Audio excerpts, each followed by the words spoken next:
इस वीडियो को पूरा देखो। आज ही आपके जीवन से सारी परेशानी खत्म होगी। और चैनल को सब्सक्राइब और वीडियो को लाइक करें। कहती है सिद्ध प्रेम में भय नहीं है। जिसने परमेश्वर का प्रेम समझा है वो इंसान कभी भी अंदर से अकेला डरपोक हो ही नहीं सकता। आप पढ़ सकते हो, यूहन्ना में लिखा है सिद्ध प्रेम में भय नहीं है। अगर आप डरते हैं, परेशान होते हैं, अकेला महसूस करते हैं, मैं आपसे कहता हूं आपके पास ज्ञान की कमी नहीं है, आपके अंदर परमेश्वर के प्रेम की कमी है। प्रेम करना अलग चीज है, प्रेम पाना अलग चीज है। आप प्रेम उनसे करते हो जिनसे आपने प्रेम पाया है। और जानते हो, हम प्रेम को न समझ सकें, इसीलिए शैतान ने हमारे आजू बाजू क्या किया है, हमारे सामने ऐसी ऐसी चीजें रखी हैं। कितनी बड़ी बात है, जरा आते भाई सकता, कितनी बड़ी बात है। आदम को सिर्फ एक फल खाने के लिए मना था, हमको 1000 फल खाने के लिए मना है। जानते होगे ना आप ये बात, ये भी नहीं करना है, वो भी नहीं। मैं आपसे पूछता हूं, आप में से कितने लोग संपूर्ण मन से विश्वास करते हैं कि चाहे मेरी कंडीशन क्यों भी है, चाहे मेरा कैरेक्टर कैसा भी है, चाहे मैं रोज गिरता हूं, रोज उठता हूं, रोज गिरता हूं, रोज उठता हूं, but still I believe my God loves me. मेरा परमेश्वर मुझसे प्रेम करता है, उसने मुझे नहीं छोड़ा है। एजरा शास्त्री कहता है हम जानते हैं हम बंधनों में हैं, परंतु हम ये भी जानते हैं हमारे बंधनों में हमारे परमेश्वर ने हमें नहीं छोड़ा है। He no he is with me. क्यों आप अंदर से अपने आप को इनसिक्योर फील करते हैं? क्यों आपको ऐसा लगता है कि मेरा कोई नहीं है? मुझे पता है हम अच्छी स्माइल देते हैं, हम बोलते हैं यीशु मेरे साथ है, लेकिन कभी कभी डीपेस्ट अंदर जाइए, आप ऐसा आपको महसूस होगा, I am alone, nobody is with me. Bible कहती है सिद्ध प्रेम में भय नहीं है। मरियम खड़ी थी उसके सामने, काटना है काटो, मारना है मारो, जो करना है करो, मैं इसकी हूं, मैं इसकी हूं। आज भी आप देखो, सांस अच्छा नहीं चलती, हस्बैंड को कंप्लेन, बहू अच्छा नहीं चलती, उसको कंप्लेन, ये अच्छा नहीं चलते, इसको कंप्लेन, ये अच्छा नहीं चलते, complain, complain complain complain complain complain. Complaints क्यों है? तो ब्रदर मतलब सामने वाला जो भी करता है वो करते रहने दे। अरे उसको करने दो, आप पे क्यों इतना असर हो रहा है? उसको लोग क्रूस पे मार रहे थे, उस पे असर नहीं हो रहा था। आपको कुछ बोलते तो आपको असर क्यों होता है? जानते हो क्यों? यीशु ने क्या कहा, जैसे मैं पिता के प्रेम में बना हुआ हूं वैसे तुम भी मेरे प्रेम में बने रहो। मैं आपसे फिर से कहता हूं, आप में से कितने लोग परमेश्वर का प्रेम एवरी डे पाना जानते? हां, अभी आप एक बात देखोगे, ब्रदर आपकी बात बरोबर है। क्या यह सही है कि मैंने 2 घंटा पहले झूठ बोला, 2 घंटा पहले मैंने गाली निकाली, 2 घंटा पहले गुटखा खाया, 2 घंटा पहले मैंने ये किया, और परमेश्वर मुझसे प्रेम करता है? सुनिए, अब मैं जो कह रहा हूं, कभी कभी लोग सोचते हैं मैं अच्छा चलता हूं इसलिए परमेश्वर इंप्रेस हो। यह सही है स्टेटमेंट? सुनिए, परमेश्वर ऑलरेडी इंप्रेस है। अब ये बोलो, मैं परमेश्वर के साथ हूं और मैं अच्छा इसलिए चल रहा हूं ताकि मैं लोगों को परमेश्वर दिखाऊं। How many people understand? नहीं समझे? कुछ लोग सोचते हैं कि मैं अपने कामों से परमेश्वर को इंप्रेस करूंगा। मैं आपको बताता हूं, परमेश्वर आपसे इंप्रेस है, अब उसके साथ रह के दुनिया को बताओ कि वो कितना अच्छा है। नहीं समझे? कितने लोगों ने इस वचन को पढ़ा है, हमारे भले काम चिंदियों के समान है? बाइबल में ऐसा कोई वचन नहीं है भैया हां मत करो। बाइबल नहीं कहती है कि तुम्हारे अच्छे भले काम चिंदियों के समान है। बाइबल कहती है फटी चिंदियों के समान है। बोलो फटी, बोलो फटी चिंदियां, जोर से बोलिए। हाँ, फटी चिंदियां, हमारे सो मस्त गालाई। अब सब यहां ध्यान दीजिए, ये शर्ट जो मैंने पहनी है ना, मैं सिंधी परिवार से हूं इसलिए बोल रहा हूं, ये जो शर्ट मैंने पहनी है ना, ये मैं कम से कम 3 साल और पहनूंगा। और जब यहां से धागे निकल के बाहर आएंगे ना, फिर मेरे को मम्मी बोलेगी बेटा अभी इसको फेंकना, अभी इसको ना गणों ने छोड़ी नहीं सके। नहीं मम्मी पहनने दे। फिर जानते हो क्या करूंगा? फिर मैं इसको रात को पहनूंगा सोते समय, फिर 2 साल में रात को पहनूंगा, ठीक है? उसके बाद क्या होगा? उसके बाद भी मेरी मां इसको नहीं फेंकेगी। इसके बाद जानते हो क्या होगा? बाथरूम के बाहर वहां रख देगी कि कभी भी लोग आते जाते हैं ना, इसके ऊपर पैर रख के अंदर जाएं। जैसे सिंधी में सुनाई पोचो। लिसन, अब मुझे बताइए, वहां पर जब ये पूरा फट जाएगा, अब किस काम का आएगा? अब किस काम का है? अगर चिंदी हो ना, ये चिंदी खराब हो जाए तो आप बर्तन वाले को दे के बर्तन लेते हो, लेकिन फटी हुई चिंदी किस काम की? आप जानते हो बाइबल क्या कहती है? तुम्हारे काम चिंदी नहीं है, तुम्हारे काम फटी चिंदियों के समान है। अगर आपको ऐसा लगता है ना कि मैं परमेश्वर को प्रसन्न कर सकता हूं, तो प्लीज आइए, थोड़ा नीचे उतरिए। आप थोड़ा ज्यादा आत्मिक बन गए हैं। पौलुस क्या कहता है? लिखी हुई बातों से आगे मत बढ़ो। बोलो, परमेश्वर मुझसे खुश है, मुझे अब परमेश्वर के साथ रहकर परमेश्वर का नेचर रिवील करना है। सिंपल बात। बोलो यीशु मसीह की। तो कितने लोग परमेश्वर का प्रेम जानते हैं? मेरे पीछे जोर से बोलो, परमेश्वर का प्रेम मेरी बाइबल स्टडी पर डिपेंड नहीं है। बोलो, परमेश्वर का प्रेम मेरी लंबी प्रार्थनाओं पर निर्भर नहीं है। बोलो, परमेश्वर का प्रेम 40 दिन के उपवास में भी निर्भर नहीं है। बोलो, परमेश्वर का प्रेम परमेश्वर पर निर्भर है। सिंपल, वो प्यार करता है। एवरी डे इस बात पे अपने आप को समझाइए। आईने के सामने खड़े होके बोलिए अपने आप को, परमेश्वर तुझसे प्रेम करता है, डर मत। आज से 61 में एक बहन ने परमेश्वर का प्रेम समझा था। मैं आपको बताता हूं, बड़े दुख के साथ, मेरे कलीसिया में ऐसे बहुत सारे लोग हैं जिन्होंने प्रभु के प्रेम को नहीं समझा है। ऑनेस्टली स्पीकिंग, मैं आपको एक स्त्री के बारे में बताता हूं जिसने परमेश्वर का प्रेम समझा था। थोड़ा ध्यान दीजिएगा। अभी एक बहन थी, उसने एक परमेश्वर के दास की मीटिंग सुनी और वो वहां से इतनी अंदर से इतनी प्रभु के लिए तैयार हो गई। उसने डिसाइड किया, जब तक मैं प्रभु यीशु मसीह से नहीं मिलूंगी तब तक मैं शांत नहीं रहूंगी। और जानते हैं उसने क्या किया? उसने 7 साल एक कमरे में परमेश्वर को दिन रात उपवासों में ढूंढा। और वो बेचारी बहुत गरीब घर की थी, बहुत गरीब घर की थी वो, और उसने परमेश्वर को एक महान रीति से ढूंढा। आप में से कितने लोग नए नियम की हन्ना को जानते हैं? Do you know? जब मैं हन्ना बोलता हूं तो सब पुराने नियम की हन्ना याद करते हैं। कितने लोग जानते हैं नए नियम में एक हन्ना नाम की लेडी थी, वो विधवा थी और 80 सालों से विधवा थी, और वो प्रभु के मंदिर में रह के, लिखा है, परमेश्वर के राज्य की बाट जोती थी।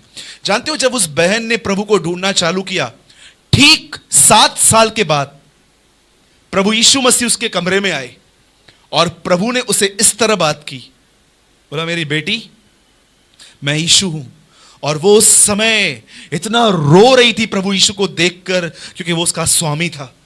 और जानते एक दिन क्या हुआ? जब वो उसके सामने आया, तब यीशु ने उसके सामने हाथ पसारे दोनों, और यीशु ने उससे कहा, मैं तेरे सामने 2 चीजें रख रहा हूं, तो दोनों में से कोई भी एक चूज कर ले। जानते उससे प्रभु ने उसके सामने क्या रखा? बोला, ये देख, ये एक सेवकाई है, इसमें तू रेडियो पे आएगी, बड़ी बड़ी मंच पे खड़ी होगी, टीवी पे दिखाई देगी, बहुत सारी जगहों पे तेरे नाम की चर्चा होगी, तू बहुत फेमस हो जाएगी, लेकिन मैं तेरे साथ यहां नहीं रहूंगा। क्या आप ये बिलीव कर सकते हो कि यीशु मसीह नहीं है, उसके बाद भी ये सब काम होते हैं?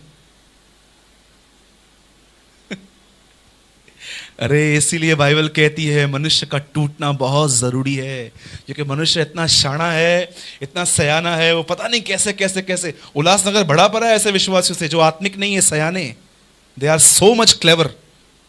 और फिर प्रभु ने कहा, देख, एक और सेवकाई है, यहां पर लोग तुझे सिर्फ और सिर्फ गलत समझेंगे, धिक्कारेंगे, बहुत तेरे पीछे बैक में गंदी गंदी बातें कहेंगे, तू रेडियो पे भी नहीं आएगी, टीवी पे भी नहीं आएगी, लेकिन तू कमरे में बैठेगी और मैं तुझे कुछ ऐसे लोगों से मिलाऊंगा जिनको तू वो सिखाएगी जो तुझे मैं सिखाऊंगा, और ये लोग बाहर जाके देशों के देश हिलाएंगे। अब मुझे बताइए उस बहन ने क्या चुना होगा? जानते हो, उसने ये हाथ चुना। उसका नाम था मार्था विंग्स। मार्टिन ल्यूथर उससे इंस्पायर्ड हुआ था, मार्था विंग्स। हमें क्या लगता है कि मसीह बनना बड़े आदर की बात है, मसीह बनना मतलब एक बड़ी बात है। मैं आपसे कहता हूं 53 अध्याय यशाया को आराम से पढ़ो। सच्चा यीशु अपने दिनों में धिक्कारा गया था, नकारा गया था, उसे कोई भी इज्जत नहीं मिली थी। और आज देखिए हमें कितनी इज्जत मिलती है, हमको नाम मिलते हैं, pastor, reverend, doctor, bishop, cardinal, pope. आप देखो कितने नाम मिलते हैं, टाइटल, जबकि यीशु मसीह अपने चेलों को बोलता था, हे मेरे धन्य दास। मैं आपसे कहता हूं जितना नीचे होंगे उतना जल्दी यीशु से मिलेंगे। जितना नीचे जाएंगे, बहुत लोग दुआ करते हैं ना, प्रभु ओ प्रभु। मैं आपको कहता हूं यीशु नीचे है, यीशु ऊपर नहीं है, यीशु नीचे है। जितना नीचे जाओगे, जितना नीचे जाओगे, जानते हो जितना नीचे जाओगे उससे एक दिन टकरा जाओगे। मैं आप सबके लिए मॉर्निंग में उठ के ये प्रेयर करता हूं कभी कभी, प्रभु मैं प्रार्थना करता हूं हमारा एक ही लक्ष्य हो कलीसिया का। इसने क्या किया, उसने क्या किया, अब मुझे इस बात से कोई लेन देन नहीं है, मुझे बस तुझे पाना है। दैट्स ऑल, खत्म कर बात। बोलो यीशु मसीह की। कितने लोग मेरी बात समझ रहे हैं? क्या आप ये बिलीव करते हो यीशु नीचे है कि ऊपर है? हां, अरे लाइफ चेंज हो जाएगी हमारी। आइए एक वचन खोलेंगे हम सब। बोलो यीशु। जोर से बोलिए। नहीं, जोर से बोलो। रुको, देखो अभी सब दिनेश कैसे बोल रहा है। हाँ बोलो यीशु नीचे है, ऊपर नहीं है। बोलो ऊपर वो शरीर में है, नीचे वो आत्मा में है। यस, आइए हम सब खोलेंगे प्रेरितों के काम 7वां अध्याय, acts of the apostle chapter 7।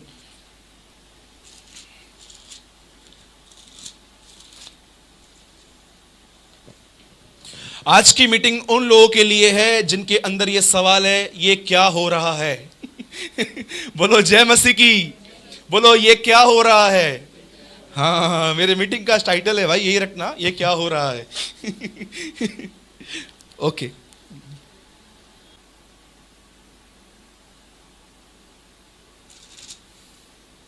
हाँ पढ़िए कोई 7:22।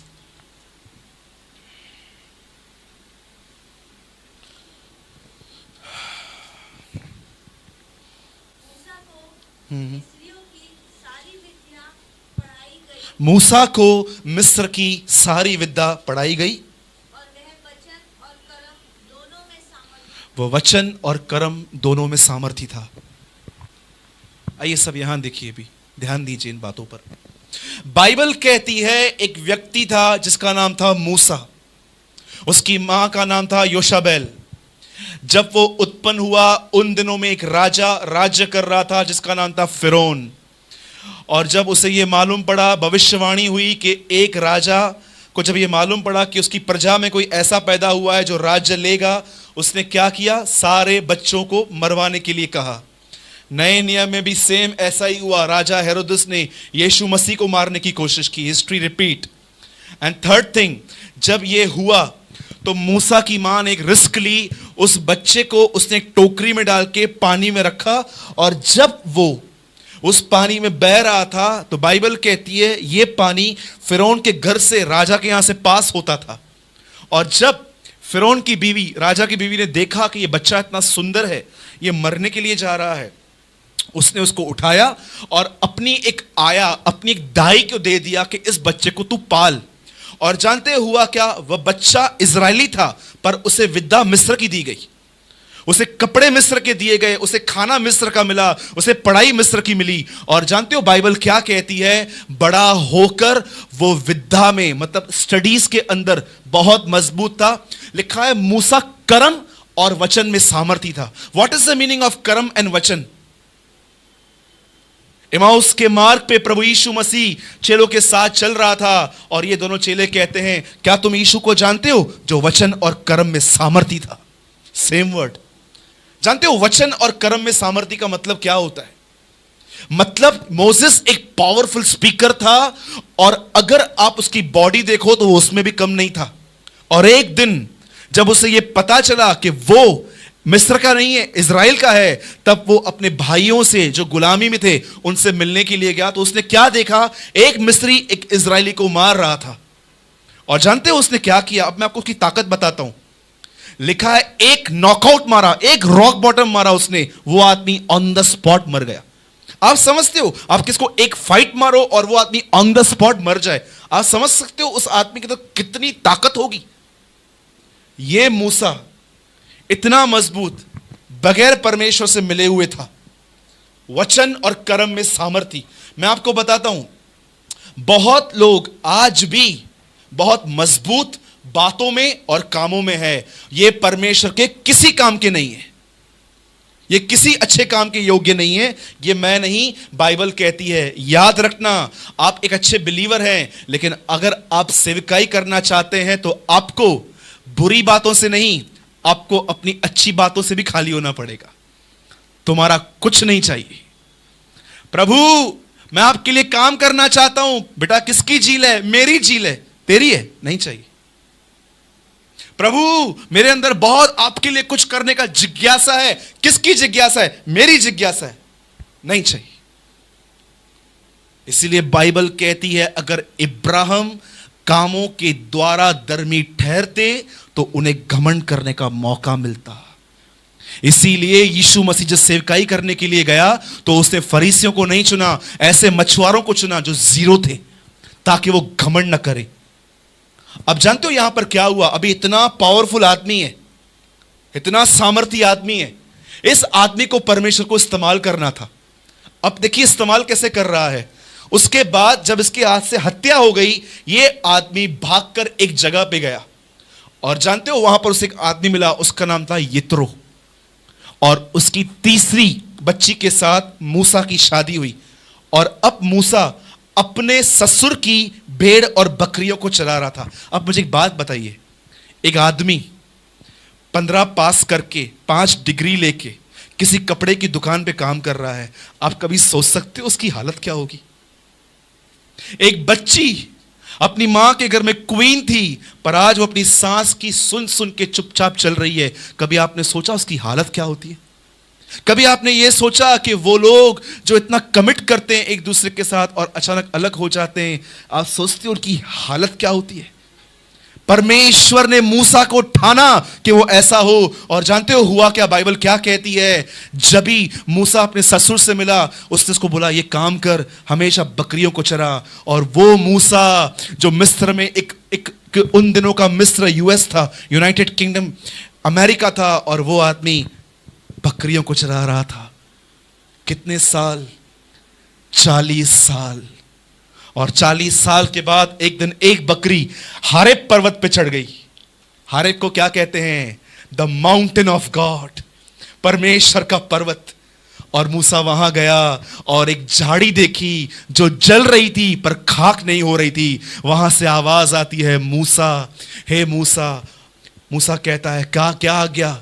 जा मेरे लोगों के पास, मिस्र में जा। जानते हो मूसा क्या बोलता है? क्या बोला मैंने पहले आपको? स्पीच में, कामों में वो सामर्थ्य था। अब ये मूसा 40 साल के बाद कहता है मैं बद्दा हूं, मैं बात नहीं कर सकता। ब्रदर सेवकाई के लिए चलना है क्या? तू रेडी है? हां रेडी है। बरोबर है, तू प्रभु की दृष्टि में रेडी नहीं है, क्योंकि तू रेडी है। जिस समय आप ये महसूस करते हो कि मैं योग्य नहीं हूं सेवकाई के लिए, आप तैयार हैं। Did you believe? Jack Poonen ने कहा बाइबल नॉलेज, लंबी लंबी प्रार्थनाएं, बड़े बड़े उपवास, ये परमेश्वर की सेवा नहीं होती। परमेश्वर की सेवा टूटे हुए दिल से होती है। इसीलिए बाइबल कहती है, मैं यहोवा टूटे हुए मन को तुच्छ नहीं जानता, मैं पिसे हुओं का न्याय चुकाता हूं। क्यों बाइबल विधवाओं से इतना प्यार करती है, आपको पता है? क्या बोलती है? मैं यहोवा विधवाओं का पति हूं। Do you believe? जो विडोस हैं, क्यों बाइबल विडोस को इतना फेवर करती है, आपको पता है? क्यों बाइबल डिवोर्सियों को इतना फेवर करती है? क्यों करती है? क्योंकि वो टूटे हुए लोग हैं। बाइबल कहती है, प्रभु की नजर में निर्मल और शुद्ध भक्ति यह है कि तुम विधवाओं की सुधि लो। यीशु की समय की मां विधवा थी। कितना विधवाओं का बाइबल के अंदर जिक्र है। एक लेडी थी जो विधवा थी, जो बार बार न्यायाधीश के पास आती थी। 2 दमड़ियां डालने के लिए कौन आई? विडो, विधवा आई। मैं आपको कहता हूं, अगर आपको परमेश्वर बरकत देता है ना, आशीष देता है ना पैसों की, ढूंढो कौन सी विधवा है और बड़ी बुद्धिमानी से उनकी मदद करो। क्योंकि अगर उनके पास बच्चे हैं तो आप शायद समझ भी नहीं पाओगे वो बेचारी बच्चों को पाल के नौकरी करके कैसे जी रही है। वो जब रात को सोती भी है ना, बस अपने बच्चों को देख के सोती है। मैं विधवाओं को जानता हूं। और जानते हो फरीसियों के लिए क्या लिखा है? ये विधवाओं के घरों को खा जाते हैं। एक विधवा ने घर खरीदा और उसको देने के लिए रेंट नहीं है। हर 1 तारीख को जाके पहुंच जाते हैं और बोलते हैं पैसा निकाल चल। यीशु बोलता है, देखो ये विधवाओं के घरों को खा जाते हैं। जानते हो जब मूसा 40 साल तक, अब आप मुझे बताइए, आप में से कोई भाई ऐसा बैठा हुआ है यहां पर जिसने कभी फादर इन लॉ के अंडर में काम किया है? घर जवाई मूसा ऐसा था और वो बेचारा चुपचाप से काम करता रहा। और 40 साल के बाद देखिए क्या हुआ। 40 साल के बाद वो मूसा एक लकड़ी लेके वापस वहां गया और जानते हो हुआ क्या? उनको वहां से निकाल के ले आया। और निकालने के बाद देखिए क्या होता है। एक जगह पे वो खड़े हुए जिसका नाम था लाल समुंदर। वो राजा उनको मारने के लिए वापस आ रहा था और सामने समुंदर था। आज से 40 साल पहले इस आदमी ने अपनी ताकत से सिर्फ एक को मारा था। अब ये टूटा हुआ आदमी समुंदर के सामने लाठी लेके खड़ा है और सारी मिस्र की सेना वहां खत्म हो गई। That is the power of the broken man. अब मैं आपसे एक बात पूछता हूं, क्या होता है टूटना? आप में से कितने लोग बात जानते हैं? यीशु मसीह का आखिरी संदेश क्या था? उसने अपने हाथ में रोटी ली और कहा, जब कभी मुझे सिमरण करो तो याद रखना मैं इस रोटी के समान तोड़ा गया हूं। क्या होता है टूटना? आप जानते हो बाइबल के अंदर पहला व्यक्ति कौन है जो प्रभु के हाथ से टूटा था? बताइए, टूटने का मतलब क्या होता है? आपको पता है? What is the meaning of brokenness? लिखा है ना, मरियम इत्र की बोतल को तोड़ के गई और सारा घर सुगंधित हो गया। टूटना। यीशु ने रोटी को तोड़ा और बांटा। आप जानते हो आपको कब परमेश्वर पर विश्वास करने की जरूरत है? When he breaks you, जब वो आपको तोड़ता है। क्या होता है तोड़ने का मतलब? अब मुझे बताइए, मूसा को प्रभु ने 40 साल जंगल में क्यों भेजा? मुझे इतना बताइए, बताइए।